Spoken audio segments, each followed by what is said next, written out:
We start this by singing, welcome to the moon. To the moon. Oh, there's a song now? How about you?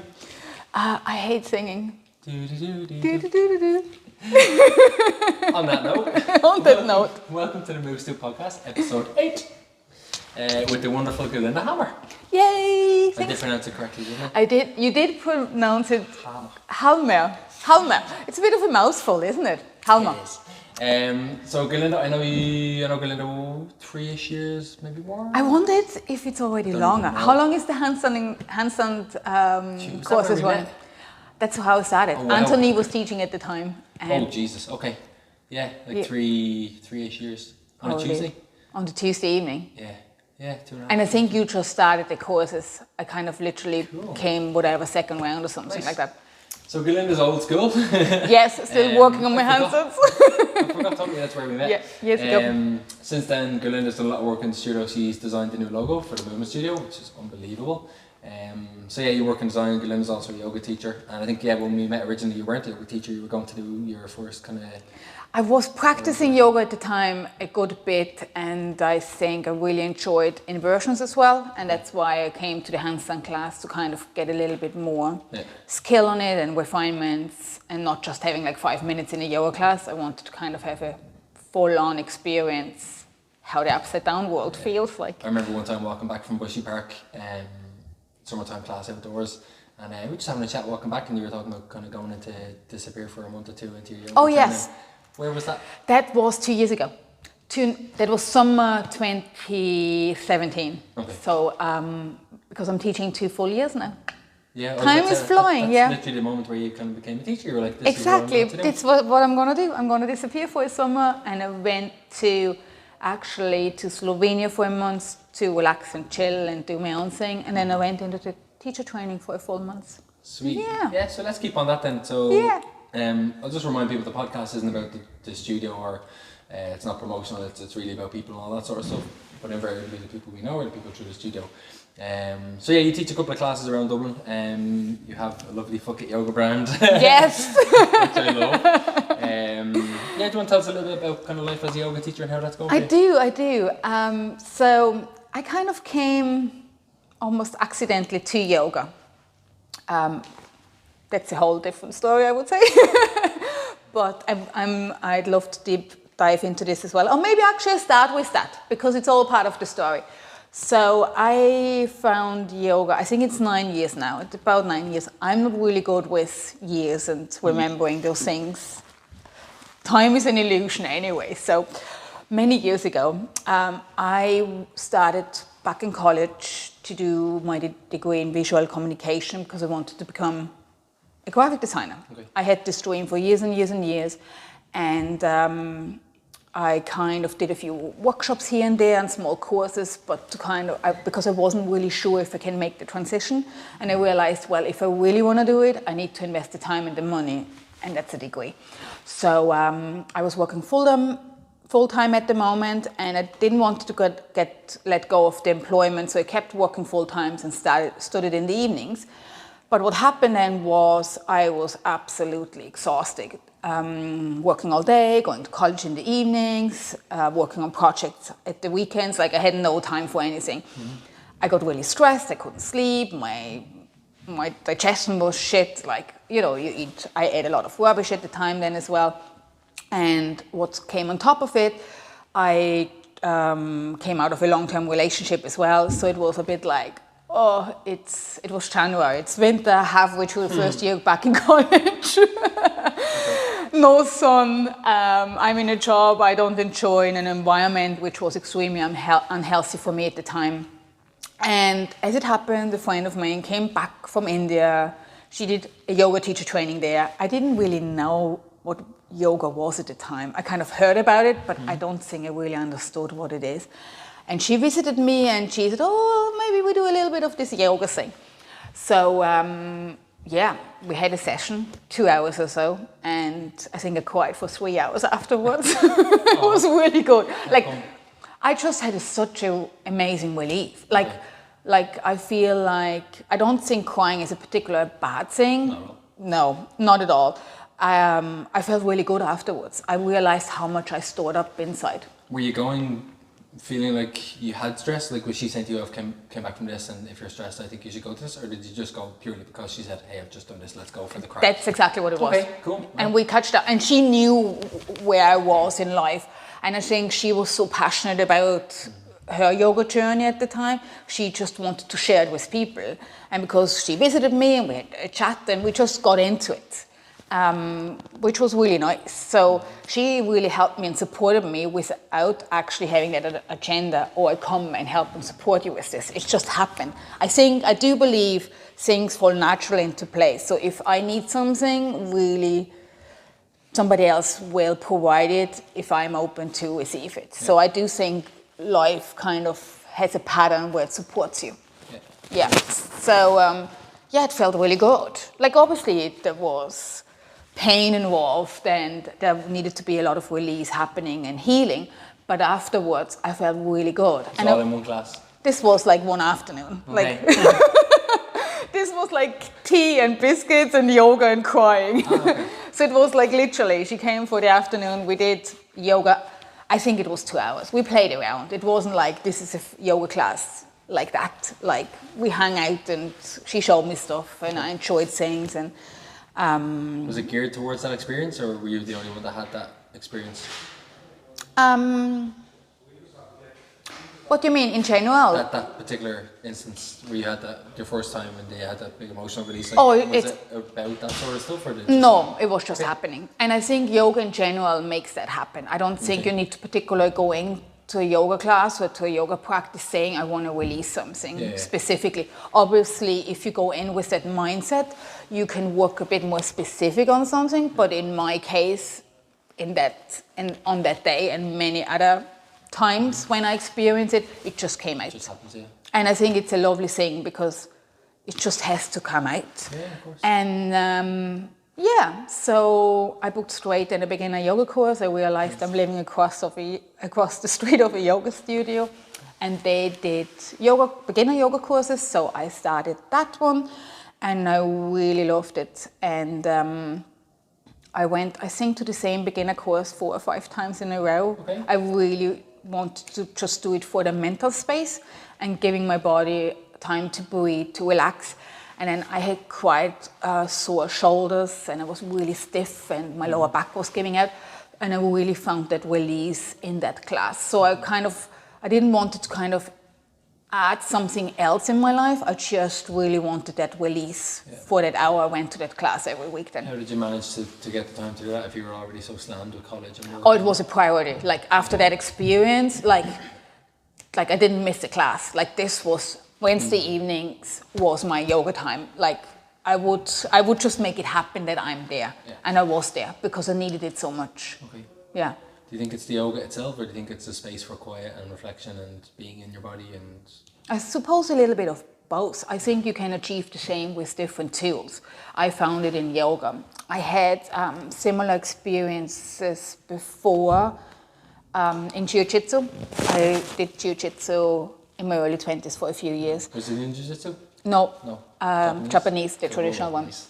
I did it for one class. I enjoyed it more because I think there are less judo elements involved. So it's a bit more accessible if you have 90% guys. But, I think it just works a little bit better. It worked a bit better for me. And I didn't even know there was another form. It was just a local club in the town I lived in Austria. I'm Austrian, by the way. That's where the accent coming from. I'm not German. What accent? What accent? And I quite enjoyed kind of the rules around when you enter the room. We always were sitting down, did a few minutes of meditation. You're sitting a certain way. You're showing respect to the other people. Generally doing the whole practice. You don't drink. I know some people, I'm not sure if it's understood very well why we don't do that, because you do the same in yoga. You shouldn't be drinking during class. Water during class? During class, Okay. exactly. And I quite like that because, Why is that? Sorry, you were saying? well, what I learned was because if you're in a fight situation, you can't just say, look, I'm going to have a break here and have a sip of water. You're in the battle. Okay. So it gears you to stamina. Okay. Also in yoga, they say if you add liquid, you're cooling down your body again. So all that lovely heat and movement you created in your body is interrupted by taking fluids in. So that's Bikram though. probably not. You might faint. You said. Yeah. So yes. What did you want to I say? was just gonna say I'll butcher what you said, but essentially you said like the universe will provide you what you're looking for if you give it the space. Essentially, you said it differently. Can you give me another example of kind of why you believe in that instances? Really good question. I'm sure it happened many times. I guess. Let me just think. I think it's almost like not even so much a leap of faith, more just an inkling of like, oh, like, you know. I tell you a very simple question. I remember a little while ago, I really needed a yoga class in the morning. You know, when you get the urge, it's so important that you get somewhere and meet certain people or attend something. And I went to yoga class at 7 a.m. and I got up a bit late and, you know, I kind of thought, oh shit, I'm going to be late. And I didn't want to be late because if you're late for that class, you can't enter the studio. So you're there at 7 or you're not. And usually it's whatever, it's a 10-minute drive. And if you're unlucky, one traffic light after the other one is red. And that morning, every traffic light was green. I got parking right outside the studio. And I came in literally like at 7 a.m. in the morning. So, because my mindset was, I'm going to get there on time, and the universe will align with me, so I will make it. Cool. And it happened. Yeah. So, yeah. I think it's an interesting one. A nice example from me is just that I had 2 clients. I was training them in their house on like it was a Tuesday and Thursday, I think.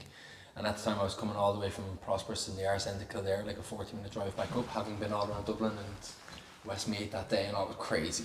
And I was going there for like 50 quid a session, but like it's not 50 quid per hour because again the travel there, the teaching, it's late. You're finishing pretty much around 10 to come home and do that and wake up early the next day or whatever. And it was just killing me. Like it wasn't serving me anymore at all. And it was early enough in my PT career or whatever like that. But I got this place and I needed to start focusing my energy there. But I was so afraid to let go of the money because I wasn't making much elsewhere. Obviously spending all the money on petrol. And I was just like one of those things where like, oh, I can't. Like I've been with them for like 2 years or whatever like that. And then at some stage I was just like, you know what, like I have to just let go of it because it's not good money per hour. It's not serving me. I'm not looking forward to it. I'm not enjoying it. And I was like, but what will I do instead? It was a Monday and a Tuesday actually. And so I did. I was like, I found them a new trainer and kind of handed them over. And I think it was a week or 2 weeks, and I ended up getting 10 CrossFit girls randomly get in touch about doing a gymnastics strength class here every Monday, which was like double the money for one class. And you know, so you let go of something. Yeah. And you're like, oh, something else. And just to this day, it's one of those things where like a meeting with the landlord pops up and you're like, oh. And you realise like everything is an opportunity, and you let go of other things or take on board some stuff even where like I'm not sure if I can sink or swim here, but then you just kind of leave space for the universe to just do its thing, and that happens, and it's happened over and over again. Exactly. Or you think of a friend and they call you in that moment, and you might haven't talked to them in 2 months. You know, things like that. I do believe things fall into place. Yeah. I can get in my head sometimes, so that's always my challenge. Bring it down. Cool. So that's how I started practicing yoga, and then just became very part of my life. I would go then always at least to 1 or 2 classes a week. I started home practice. I started to go to workshops, and then I just really felt like I want to learn more about it. It was the same with the design thing. So in the meantime, I ticked away with the yoga, got tons of benefits from it. Like my health improved, my sleep improved, my focus improved, everything improved. I finished college, I changed jobs, so there was a whole career change involved. And then I felt like, oh, I want more. And then I realized I want to do more yoga. So the teacher training was the next step. But for me, it wasn't about becoming a teacher. It was about learning more about yoga and being fully immersed in it for a period of time. Like not just a day's workshop. That was kind of the maximum I did. Or I think I went to a retreat before as well for a week, so where you had like 2 hours in the morning and 2 hours in the evening. But I felt like, what happened if you spend 10 hours a day doing that and really diving deep? And then I came out of it and it was great. This was Slovenia? No, I did it in Dublin actually. Oh, okay. Yeah. You went away and then came back. Yes, Yeah, I went. I went to Slovenia just with my boyfriend Lawrence to, have a great time in Slovenia for the summer and do the things we enjoy doing. Spend a lot of time outdoors, swimming, cycling, hiking, doing nothing, reading books, making love. Nice. So the yoga teacher training came afterwards. And do you feel like you came back a different person then? Like, so that was you going from being a practitioner into like identifying that you wanted. Well, sorry, you said you wanted to get deeper into the practice. So what happened was I actually felt quite raw coming out of it. So I felt I didn't only deep my yoga practice like in a physical level. Also, I shaded a lot of layers emotionally. And I felt quite raw, and I kind of wasn't sure what to do with that rawness. Okay. And then I kind of thought, okay, let's see where that leads me. And what happened was, very quickly I got into teaching, like accidentally. Like it was like a week later, I think it was a week or 2 weeks later, we had a weekly yoga class at work. And the girl in HR said, oh my God, like I forgot the yoga teacher is away. And this was like 5 PM. And I said, well, I can do it. So I taught my first class that way. Oh, nice. Yeah. Universe. And then somebody knew an owner of a studio that needed a teacher. They said to me, oh, do you want to maybe teach there? And I said, yes. So I started then, a week after having a weekly class. And then I added a second class there. And then the ball just got rolling. Sweet. Yeah, so it was a very natural process. It wasn't like, I want to teach yoga and that's how it will look like. It was like opportunities just came because I was open for it, I guess. It's the best. We just talked about it's organic and it's very like, okay, lucky you, like lucky you, and I mean obviously off the back of a lot of work and then realising that I'm working too hard and then I need to do something different and then exactly just taking those steps. I think it's not by accident. No, I did practice with friends and tried not to kill anybody and stuff like that. So so you're still working in design at this time. You've worked with the Happy Pair. Yeah. You're still doing a bit with them, but you had a full-time gig. I had a full-time gig there, and then I realised it's quite intense designing 5 days a week on top of starting to do more and more yoga. And I really felt for myself, I wanted a more, what felt for me, more balanced life is off time from the computer and more into movement and yoga. So I moved to 4 days a week. And then last year in December, I said I'm going to just do my own gig and do more yoga and less design. And I'm still doing work for the Happy Pair, so on a contract business. Yeah, you're a freelancer now. As a freelancer, yes. Okay. So as a freelancer now, and then I started doing more yoga classes. And one is here. Yeah, it's great. Again, a lot of these things I'm kind of forgetting, but like I remember just standing there with you having the conversation, and we were talking about this, and I was like, I'm pretty sure what I said was, you know what, fuck it, let's try yoga on a Monday. And that's when we just got things moving, and then your classes exactly a year or so in probably. Really interesting. So I remember I admired, this word comes up, it comes up over and over again because I keep reminding myself not to say balls and to say courage instead. I loved the courage for you to say, actually, I'm leaving the full-time gig, I'll be a freelancer if need be or whatever like that, but it's not serving me, I'm not enjoying it. I know you hadn't got a great experience in some ways. Yeah. Which doesn't need mentioning, but I just in that moment you were like, just seeing you had the courage to kind of step out of that space and potentially step into space. And I felt, looking back now, I felt like the challenges I had last year really helped me to step into that space. I do think it had to happen that way it happened, that I had some struggles going on where I felt like I need to move into that. It kind of was probably in the back of my mind for a while already anyway. I think a couple of years ago I did play around with the idea, how would it feel like if I would be a freelance designer, and then the yoga came in addition to it.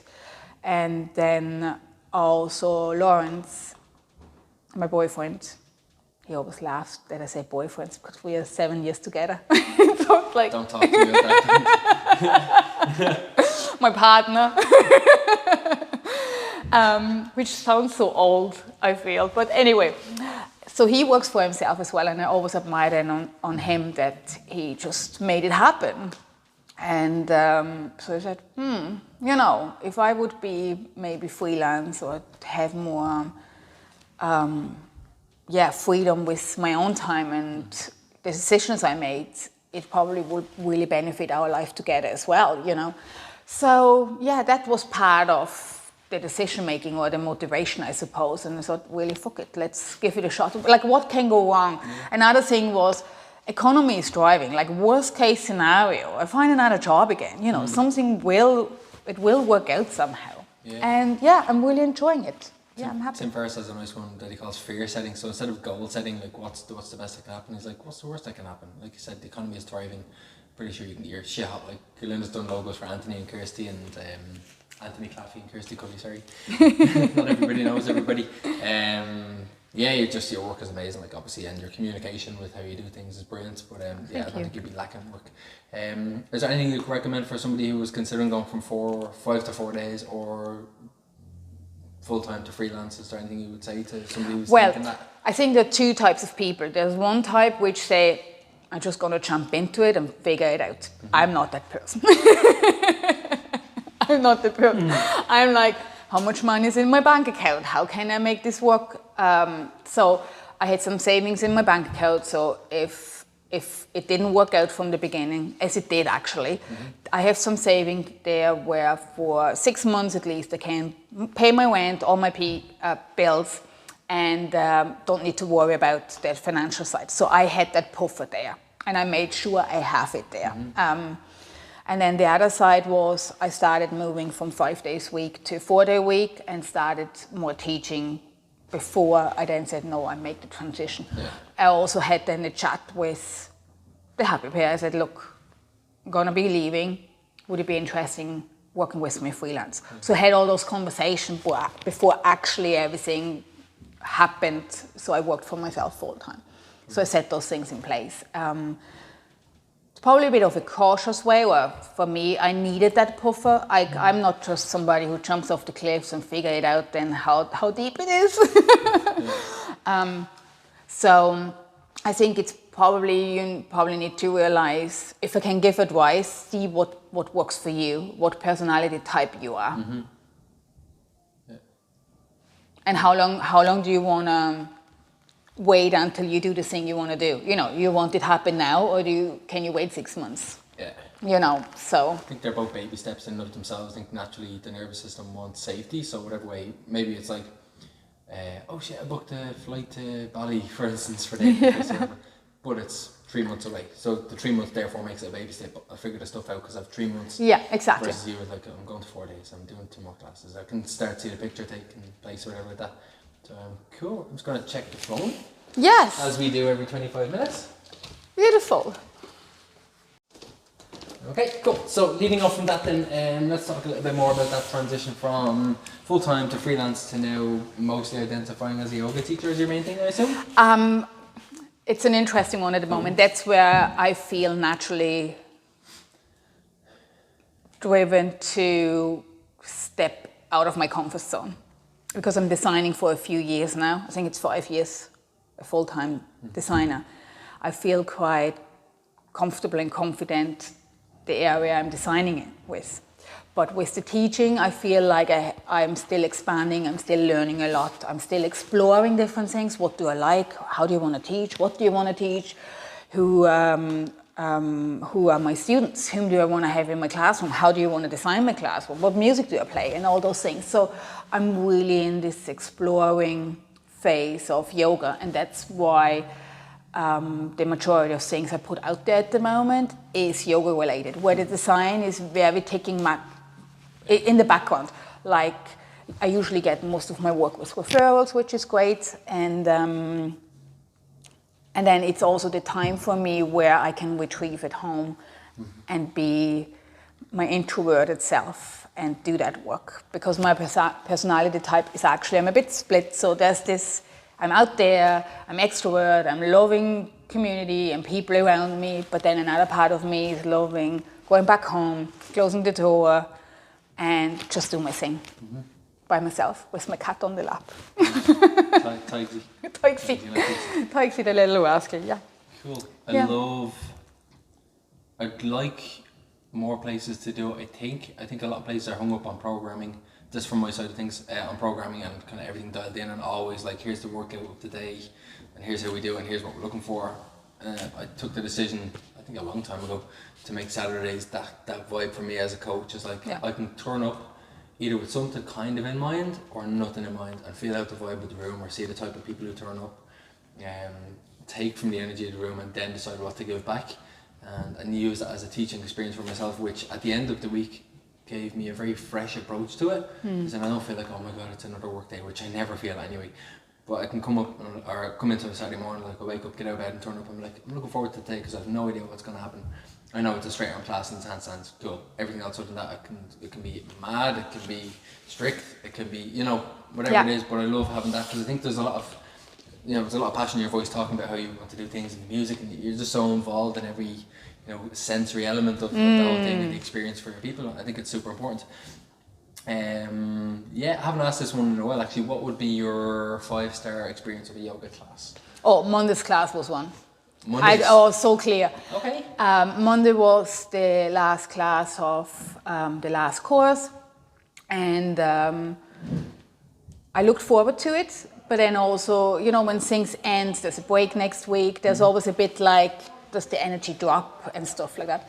And the way Monday actually went for me that day, I was a little bit down. I kind of processed all stuff came up from my childhood and stuff like that. And I was like in a little bit of not sadness, but I was processing, and just things were a bit slow. And I really looked forward to the evening. But then I kind of thought, I'm just hoping I can bring the energy in that way. I'd like to finish the course. I'd like to teach the class. And everybody was just full on. And I just loved it so much. And there were a few new people there as well. And everybody just had so much fun. And it just was beautiful. Is it all physical in your class? When you say full on, it's just physically in it, or do you talk? No, I don't mean that all. Sorry, okay. When I mean full physically on, I mean is that people were very present, from the very gentle breathing I usually do at the beginning of the class to the last bit in Shavasana, where you really feel like people are present, they're staying in their bodies, they're observing what's going on in their mind, maybe emotions come up, and they just stayed with it throughout the whole class. We laughed, we played, we got upside down, we relaxed, we stretched. It was beautiful. Cool. What makes that a 5-star class? If you had been attending that class, what would have made it a 5-star class? Well, for me, it's always the experience of others. So if I don't have a good experience, I can live with that, because I'm teaching and designing. I do the two things for the same reasons.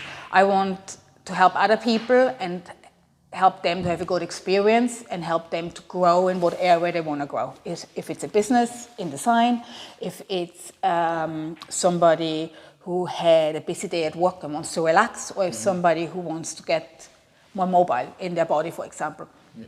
Whatever they're looking for, and I can support them on their journey. If they have a 5-star experience, if they're feeling good in their body, I'm happy. Where did that come from, your want to help people? That goes back to when I was little. Okay.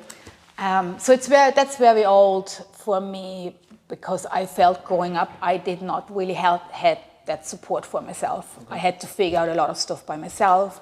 My parents weren't that supportive in what I really wanted to do, because I think I always wanted to have a creative career, or a career where part of it was this movement, but I went into marketing and sales and all those things because there was a demand there in study and jobs at the time. Also very Austrian, I think we're very strict, and we look at what makes sense, what's logical, what's the best next step, rather than saying, let's travel around the world and become an artist and see what happens with the money side. It's a bit like, you grow up, you study, you get a job, you climb up the career ladder, you find a partner, you get married, you have children, you buy a house. It's very linear. where I'm probably the opposite of all of that. Okay. So, yeah, and then I think my parents were very busy in their own environment as well, in their own relationship.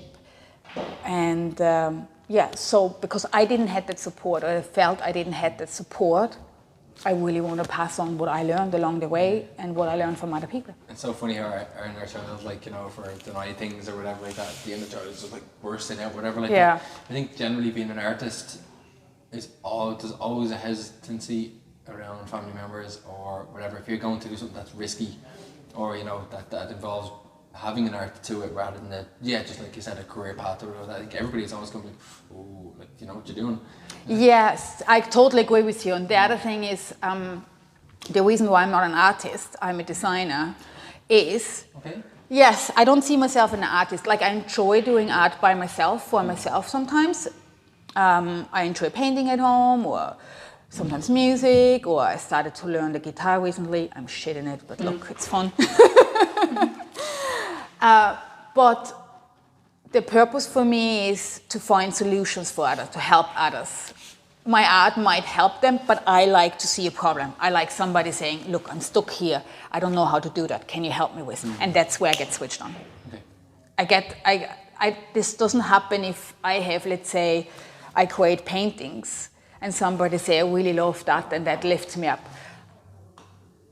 That doesn't give me that energy in the creative process. I get the energy from working towards a goal. And if I do this just for myself, I feel sometimes there's something missing.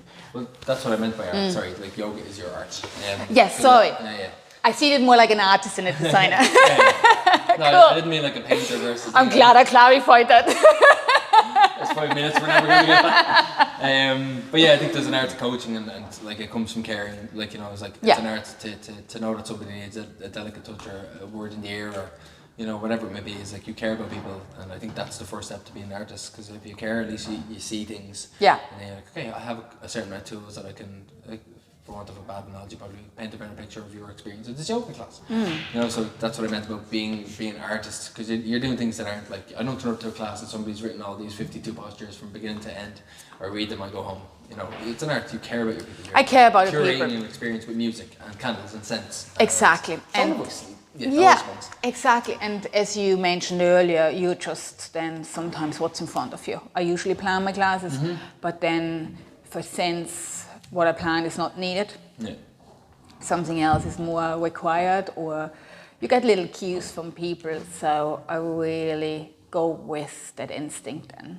brilliant. Yeah. I think your classes are quite unique, based off the feedback I've heard. I've actually still haven't got to do one. But just knowing you and your amazing personality, it'd be awesome. Like, but the members are always raving about it as well. I know Helen misses it because she's pregnant. Yeah. But anyway, so there was an evolution from when you had yoga classes to fuck it yoga classes. Oh yes, there was. Tell us about your fuck it yoga classes. So, it's an interesting one, because I can't even remember when I had the idea. It just happened. Okay. It just happens.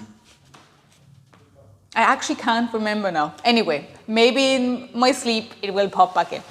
I just had the idea I'm going to do fuck it yoga classes. I heard a lot of people, especially beginners or people who haven't done movement in a while or have stopped going to yoga, that there's a lot of insecurity. There is, they weren't sure if they will fit in. There's a little bit, I think, of a misconception that you need to be a certain way before you can go to yoga. I need to get flexible before I go to yoga. I need to go stronger before I go to yoga. I need to lose weight before I can do that. And and I feel you just want to say fuck it and just go. That's why yoga is there. It's for everybody and anybody at any time. And that's the reason why I created fuck it yoga. So I wanted to create a space where people can just be themselves and explore their bodies and move. It's nice because you're two sides of this. I know from talking to you, what you're saying is like this imperfect alignment is fine. Like, it's fine not to be perfect, not to be fit, not to look like the fucking models on the pictures.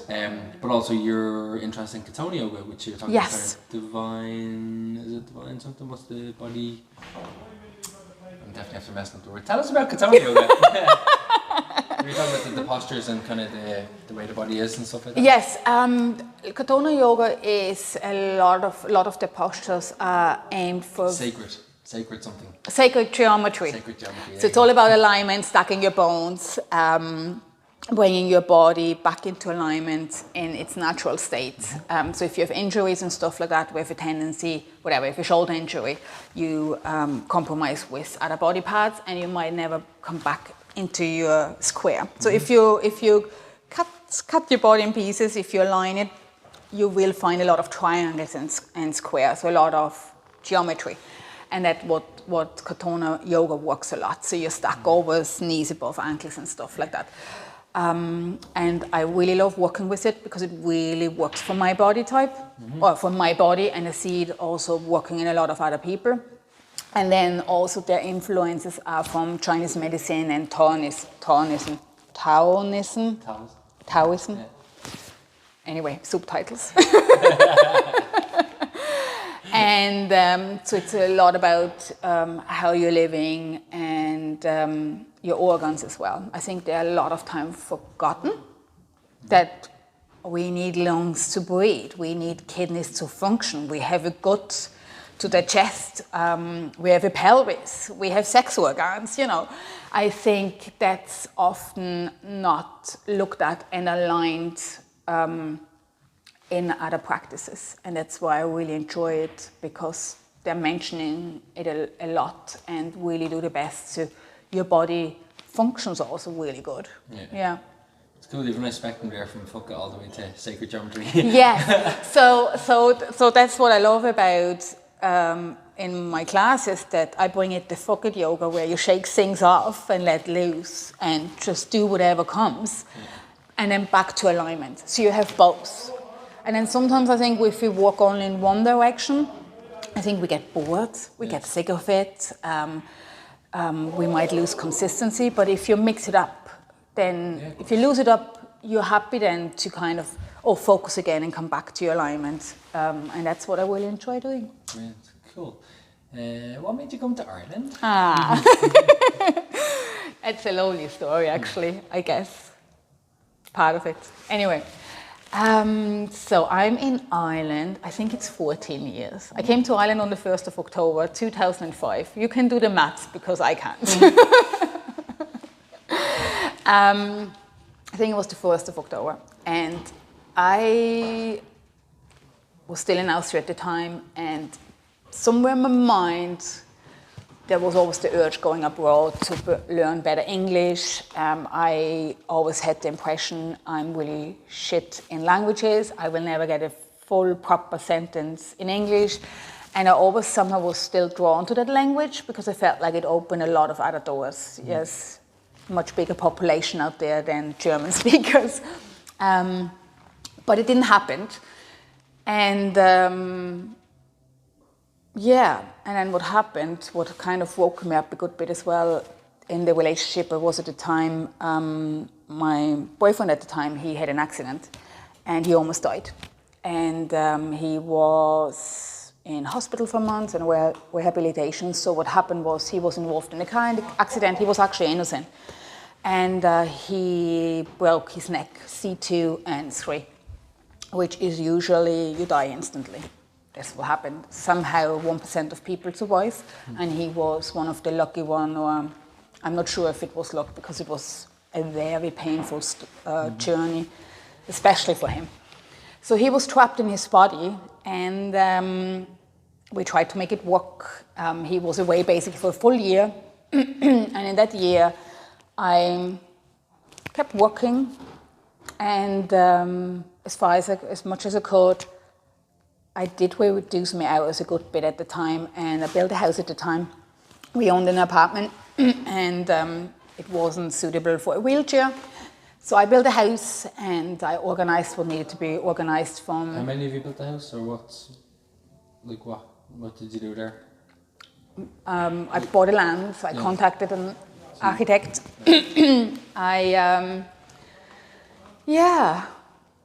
Go to the bank. Told I needed a whole shitload of money. Okay. And Perfect. We built a house.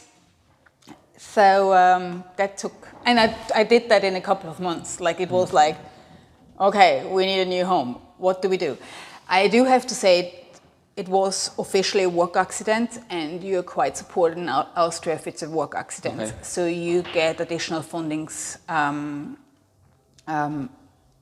in Austria if that's the case. So that was a bit of help. Also, you get advice. So I had people who helped me taking steps, which was extremely helpful. And he came home after a year, then we moved into the house, and there was lots of other stuff, So like paralyzed. nurses.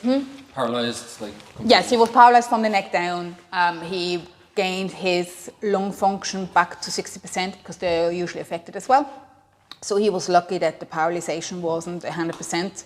So some senses came back, but there wasn't really any mobility back, but some of the organs came back. And one of them was the lung, which so he could breathe on his own. Yes, it's a whole other journey with medication and physio and doctors and nurses and rehabilitation. So it's an ongoing thing, like there's never ending. And then after 6 months or 8 months or so, I just couldn't handle it anymore. So we broke up. I moved out of the house. We stayed friends. It was very sad. We were both devastated, but it killed us both. It killed the love we had for each other,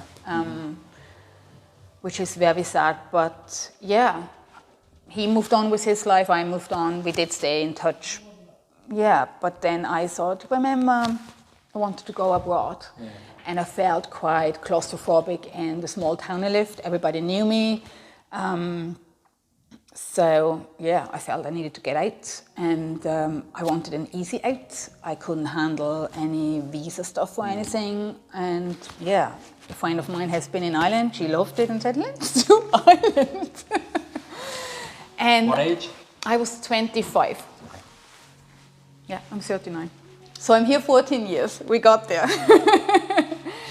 And then I came as an au pair, actually. So as an Austrian, you have certain things planned out. So I booked my flight, quit my job. That was very swiftly. Quit the job, booked the flight, and organized an au pair family. But I knew I have a home to go. So, and somebody will feed me. And that was actually a lovely experience, really, really lovely experience. I met such a lovely family. We just had a little reunion a few weeks ago. They came all to my yoga class and everything was lovely. It was really beautiful. And the 3-year-old is now 17 and it's like, holy shit, where did the time go? It was incredible. So lovely, really incredible. And then after that time, I stayed with them for 9 months. I went back to Austria and fall in love with the country. I really liked the easygoingness. Where did you go back? Because the au pair duration was finished. We agreed on 9 months. Obviously, they said, look, if you want to leave earlier, you're okay. Mm-hmm. But I felt I don't want to continue au pair after the summer. But kids were off school. I think their granddad were tired at the time, so they said he will take care of the children for a bit. And I just felt I was finished with au pair. Okay. And I went back home to Austria for the summer to see my family and friends and create some space for myself to see what's next. Yes. Did you feel like you were doing that with a view to stay in Austria or to come back? What were you thinking? Part of me wanted to come back to Ireland and find a job and live in whatever, normal life or whatever you want to call it, have a different routine again, and part of me wasn't sure about it. So I spent a couple of months. I spent the summer in Austria. And it was very clear very quickly, I will come back to Ireland. And it was kind of an easy way then, universe, things falling into place very quickly. It was like boom time. I had no idea about this. I didn't even know there was such a boom in Ireland. I don't know why I didn't come on. It's just... Anyway, I just got in touch with an agency while I still was in Austria. And I said, look, I want to come back. Any jobs or whatever. And he said, look, just pop into my office when you're back in Ireland. We're going to get you sorted very swiftly. Yeah. And so I came back, had a meeting with this guy the next day, at an interview 2 hours later, and a job 2 hours later. So it was like, can you start Monday on a Thursday? So it was like, it was very quick, so which was great. Cool. Yeah. I'm just going to check the camera real quick. Do. Cool. So you're here a significant amount of time, and So that's why Ireland. yeah, that's why Ireland. Cool. And when did you meet Lawrence when you were over here then? I met Lawrence 7 years ago. 7 years ago. Okay, cool. Yeah, so was a night out. Nothing. There's no big story attached. Well, there isn't. We met on a night out. I was out and about with friends. I had a friend over from Austria visiting, the lovely Renate, and we went into town for a night out, and I think we went to Flannery's. I always liked the music there. But there was like a teenage night on. It was like, holy shit. And even like, it was in my early 30s, I thought this doesn't work. And we went to Hole at the Moon, which was a great nightclub at the time. I really enjoyed going there. And Lawrence was there with friends of him. He had friends who lived abroad in Ireland. They went out chasing women, I suppose. I don't know. And we met. Ta-da! Cool. We had chatted about this a little bit last week. If you want to talk about it now, you say they had quite a rough-ish upbringing or a tough upbringing. Yeah, it was challenging. Grew up on a farm? I grew up on the countryside on a farm in Austria. Small little village, 25 houses. I don't know how much that means. You're late? Yes. Everybody knows everybody. If you come late home, everybody knows before you wake up again. So it's kind of very close. On one part, very supportive as well, very safe community. Really lovely people. On the other side, can be feeling a little bit challenging because it's so close. Okay. And my parents, we did a different picture of the family outwards as it actually was at home. So my dad was quite aggressive. He was, I think, angry all the time, drank a lot, and he let it out on me and my brother. He would scream a lot. He was never happy, I remember. He would hit me. So it was very dark very often for me. And I think, I don't know, I don't want to say it because as a girl I was more sensitive to it, but I always had the feeling it doesn't affect my brother that much. He's 2 years younger than me. But I always felt like I just felt really hurt all the time. And it felt I never been heard and understood, and I felt lonely a lot. And I think that's why I spend a lot of time drawing and making things and stuff like that. Mm-hmm. Kind of went into my own little bubble a lot. Yeah. It's going to be super hard, I think, the child to father relationship, not just the child parent, but like the child father relationship is, we'll talk about this as well, like, it's just so important, like, so to not feel like you have a safe space at home in one of those relationships or formative relationships is really super tough. Is your earliest memory of it being that way, like being young and happy? Pretty much. I remember very late back that that just was very dark for me and very lonely. I remember lying in bed a lot. My parents would argue a lot as well. They tried, I think, not to argue too much during the day, but it did happen a lot. There was a lot of screaming in the house, a lot of drama, constantly. And I would be lying in bed at night time, crying myself to sleep, listening to my parents arguing. So that's, Any insight as to where the aggression or the unhappiness before the aggression came in? Like, was your dad super stressed about anything? I think he never learned how to express his feelings and heal his own upbringing. What I remember was his mom. They always said she ran away. I never met my granddad, my grandma from that side. I think my granddad was an alcoholic. I'm not sure about that. It's something which is not really talked about it in the family either. And he had a brother, but he was much, much older than him. Mm-hmm. And I think he was very lonely. And I think he was beaten as a child as well, and just grew up in an environment which wasn't healthy for a child, and he never got to express that and to heal it, and he passed it on. He just got on with life and got busy with work, and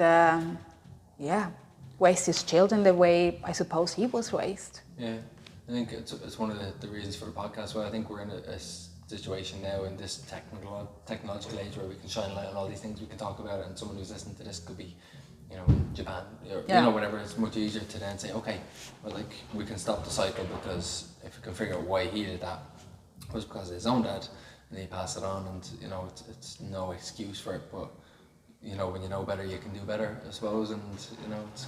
Yes, and I think healing is it's such an important part, and it comes back to the yoga where letting it out, crying, and then, as I mentioned earlier, Monday, you mentioned what's a 5-star class, and I had one on Monday, which felt really good.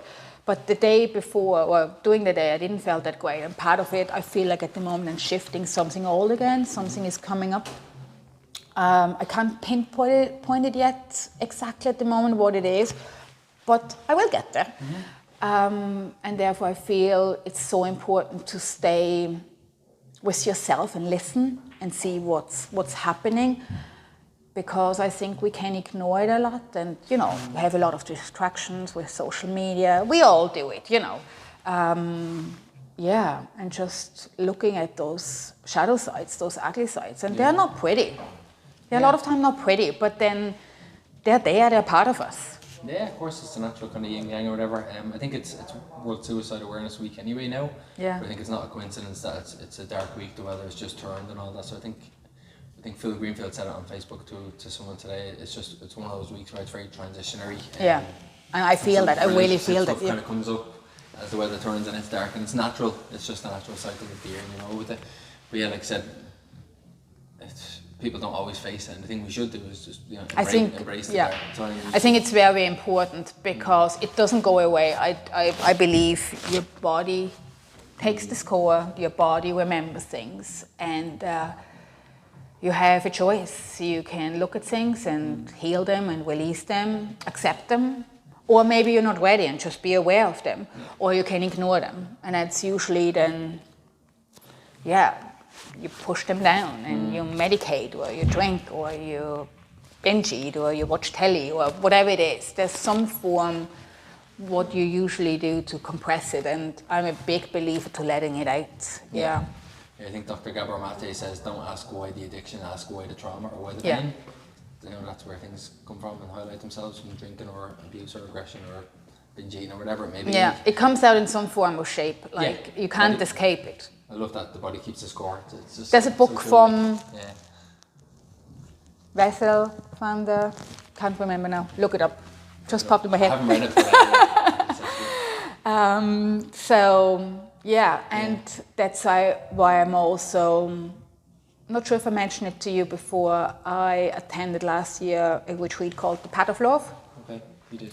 You didn't tell us, Yes, and so much powerful work be done there, and I went staffing earlier this year in summer, and I'm going to go again end of the year. I feel it's such an important work to release and let go, and let things out, whatever form or shape they're coming out. It doesn't need to be always pretty in a yoga class and you're sitting calm and zen. That retreat is targeted to punch it out, scream it out, cry it out, whatever comes. So there's space for everything. It's such a beautiful container, and there's pretty much one participant and one staff. So you're holding space for one person for a week, which is so beautiful. I'm getting goosebumps when I think about it.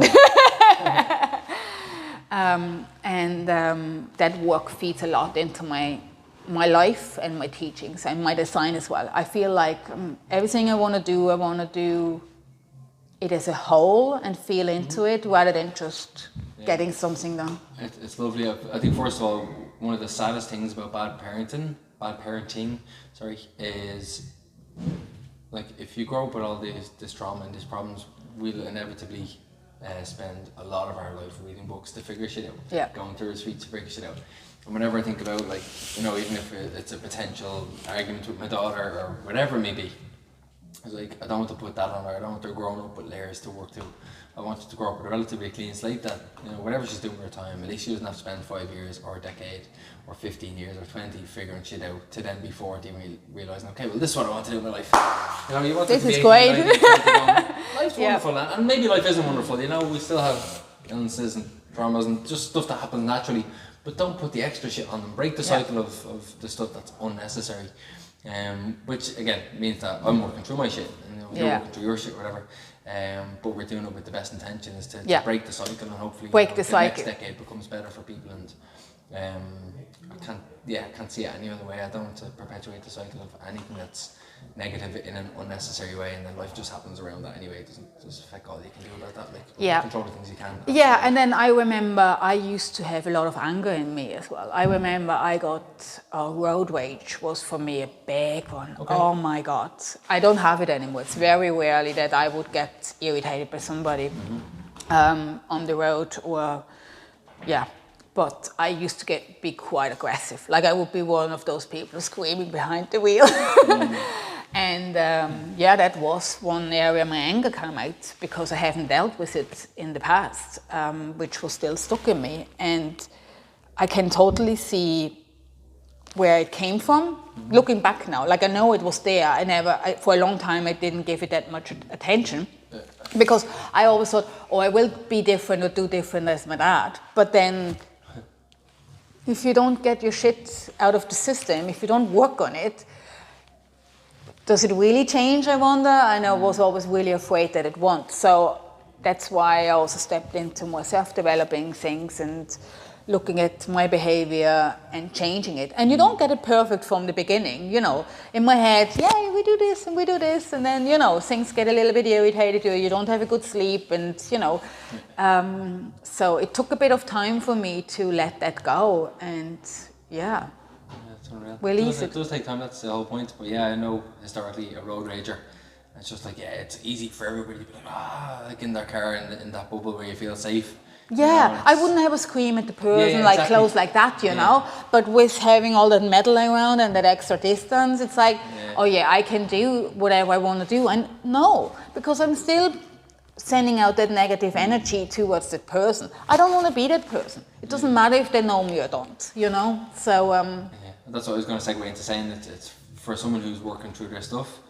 You never project that into your class. You never bring negativity to class. Like, if it's anything to be worked through, it's space and it's positive, and it's just nice that you're like that. You don't carry around much. Like, I didn't know your backstory up until we chatted last week. You can never tell, because you're such a lovely energy to be around. And it's the nicest way for you to pay it forward. I think it's just by like, you know, you can acknowledge that life is tough and we have tough times, but it's never done with a heaviness around it or something. Yeah, if I feel that heaviness in me, I would figure a way out how to release it or sit with it, let that work through my body. I try not to ignore it, because it doesn't serve me. Can you tell in a class who needs what? Can you tell if someone's suffering through something or struggling? Or? I do. I sense something, but then you never know. I do trust my instincts and guide the class what I sense and what I feel with the best knowledge I have of what's coming to me in that moment of time. But I would never project anything and saying this person is having a tough time or this person, you know, because you actually don't know. Unless I talk to somebody and somebody tells me, I really had a tough time at work today, or this and this happened, you don't know. You can only guess. But what I sense is real. What I sense is true to me, and I let that guide me then. Cool. Yeah. Is there anything you would tell your 10-year-old self now, looking back? Yeah. Any piece of advice? Or 5-year-old, or like whatever age you feel like you could offer advice to the hardest part of you? That's a really good question. Sorry. I like that. No, I like that. I would probably tell her, don't be afraid. Okay. Just follow the path. You're on the right road. Don't be afraid. Yeah. Because I had a lot of anxiety in my life. I was scared a lot. A lot of time took a long time for me to put into reality, because I was just scared. Yeah. Cool. I was kind of went back to that little girl in the bedroom crying, holding her breath. Great. What's Yeah. the next couple of years looking like for you? I like to do more yoga, of course. Still designing? I think so. I think design will always be part of me because I love and enjoy the process. I don't know yet in what form or shape it will be. What do you like most about design while you're talking about it? I like to feel into new projects. I like the kind of walking around with the new project and get a feel of it. Usually it's an interesting one. Like even as I did your logo, for example, the one which came to me when I was walking and doing completely something else, and I just sticked it in on the end, which I thought might work, was the one which really spoke to you. That was amazing. And this is happening all the time. So I found that fascinating. Art. So that's what I love, and I love the actual doing. I also love when I actually get a project where I can use some materials and do hands-on stuff. Okay. So it's not all digital, but mainly at the moment it's digital. It's just the way it is, and that's great. Look, that's great. I can still sew my own cushions for my couch and stuff like that and find other things where I get materials in my hand. So in a bigger picture, I might like to do an online course or help other people to work on their own branding in some form or shape. In the way like everything goes digital. There's a lot of apps out there, you know. Yeah. So maybe teaching people, or maybe put some sort of online service together where people can just get in touch and get custom-made stuff very quickly done. Cool. That's one in the design area. Yeah, you've shared a business mentor with Anthony. Yes. How was that experience? Oh, amazing. So I'm part of the mentorship, which is called More. I'm doing a More mastermind with Ebony Allard. So she is based in the UK. She got International Coach of the Year last year in the UK. Oh. Yeah, she's incredible. Okay. And what I love about her work is she does all the energetic work and also the business work. Okay. So she's bringing both together. So it's not like, this is your goal and that makes sense in the industry and blah, blah, blah, blah, blah. It's like, how does it feel? What's coming up? Okay. You know, what beliefs are stopping you and transforming them into something which supports you rather than holds you back. And then she really guides you to expand and step into your genius. And she believes the world is open for you to whatever you want to do, and she helps you right along the way to guide you. Very one-to-one, or is it in a group? It's in a group, okay. So I get one-to-one. Watch the microphone there, sorry. Oh, sorry, thank you. It's a group, so we are 9 women. Sorry guys if you listen to it and I counted them wrong.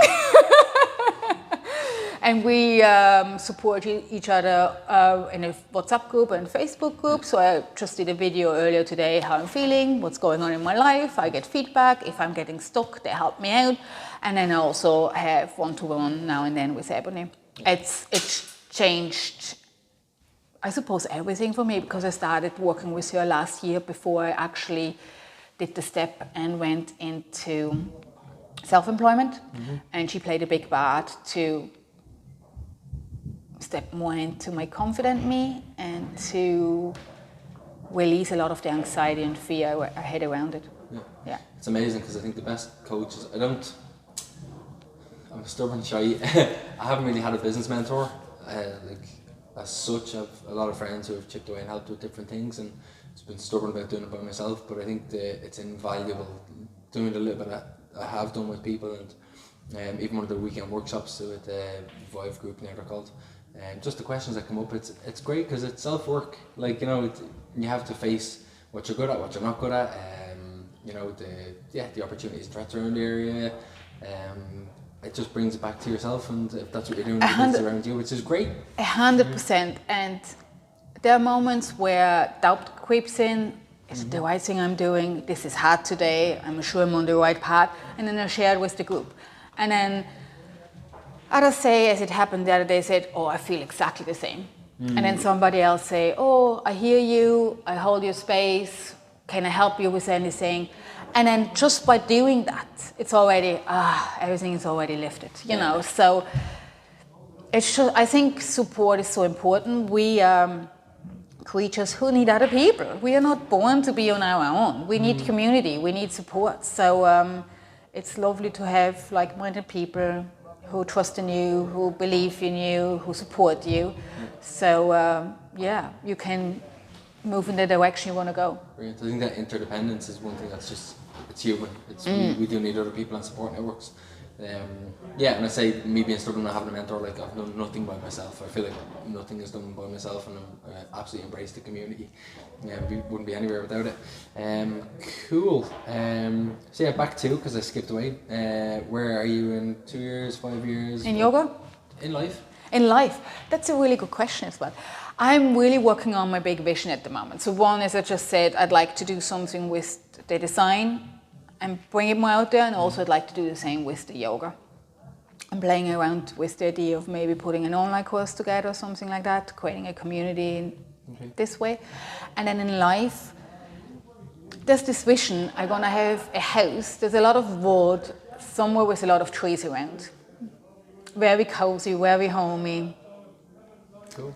Yeah. Not in Dublin anyway, because well, good luck.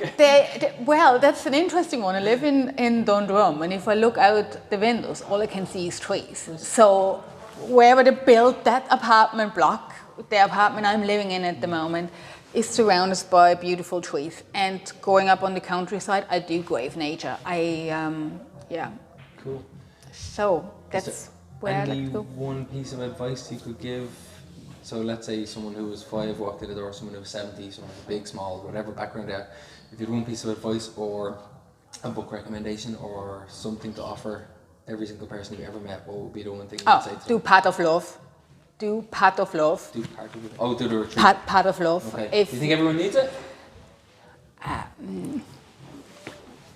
you sponsored by it? No, I'm not. I'm not. But it goes so deep, and the more I research those things and read about it, that we are conditioned in so many forms, shapes we're not even aware of. Like you can't know the unconsciousness without making it conscious, in a bit like that. And what I love about the way they work is they're bringing it up, not in a rational thinking mindset way, they're bringing it up in an embodiment way. And I have experienced the transformation within myself, and I have seen now other people transforming. It literally, I think if you would compare the pictures from the people walking in and out, they're two different people. Mm-hmm. So I found that incredible, and probably if I would have known earlier about it, or if I have been on the self-developing path earlier and would have been brave enough to do it, I probably would have done it 20 years ago. Okay. So that's one. So if you ever feel stuck in life, you feel something hasn't healed yet, or you have old traumas or whatever, you feel like you're not right in the space where you're supposed to be, check it out. Path retreats. They're all over the world. It's a 7-day retreat. And it's all about you, and the support is there. So that's one. And then the second one, you're loved. You're loved. You got this, and you're loved. Yeah. Nice. Is there anything you'd like to add, or anything I missed?